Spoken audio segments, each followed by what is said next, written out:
To cut a very long and very strange story short, instead of a Big Bang, the Marvel Universe has the first firmament, an omnipotent intelligence that decided to create life because, hey, it's lonely being the only sentient being in the whole of reality.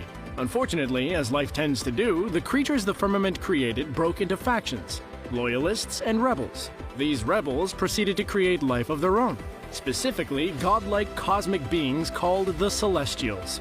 Now, you may remember them from such sci-fi adventure movies as Guardians of the Galaxy and Guardians of the Galaxy Volume 2. You still with us? Okay, great. Fast forward to the Stone Age on Earth. The Celestials create 3 new life forms: humans, who you may remember because you are one, Eternals, and Deviants.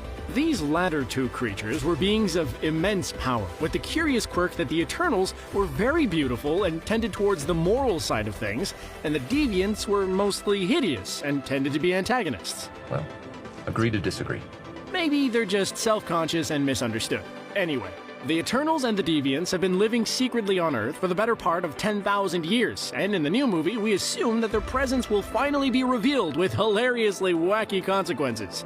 Okay, so we know what they are, but how about who they are? One thing you need to know about the Eternals is that there is a lot of them, which is funny considering that only some of them are allowed to reproduce. And those that are allowed to reproduce have to wait for permission from the Prime Eternal. But, yeah, that's a whole other thing, so let's just move on for now. Even in this first Eternals movie, there is a big cast of characters to get to grips with. So, let's meet the Eternals. Gemma Chan plays Sersi, an empathetic individual. She has the power to manipulate matter, and of the Eternals, she has the closest emotional connection to humanity. Angelina Jolie will be playing Thena. Highly intelligent and a skilled fighter, she has the power to manipulate cosmic energy, which can be used to both attack enemies and augment her own physical abilities. Richard Madden plays Icarus. This guy has the ability to levitate himself and other people if he chooses to. He can also replace his own injured or missing tissue and even teleport. Next, we have Ajak, played by Salma Hayek.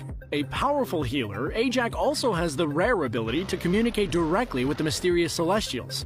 Oh, and in the comics, she was male. But who pays attention to that kind of stuff when it comes to immortal space gods, right? A significantly bulked up Kumail Nanjiani will be playing Kingo. A master swordsman, he can also project cosmic energy from his hands. Oh, and he's a movie star and producer.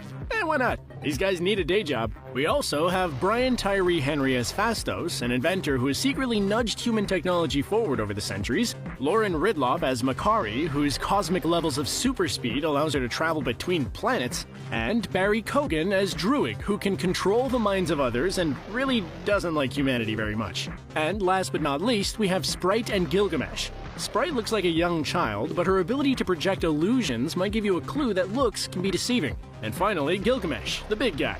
Strongest of the Eternals, he uses cosmic energy to project a powerful exoskeleton. We know their powers, but what did they actually, do?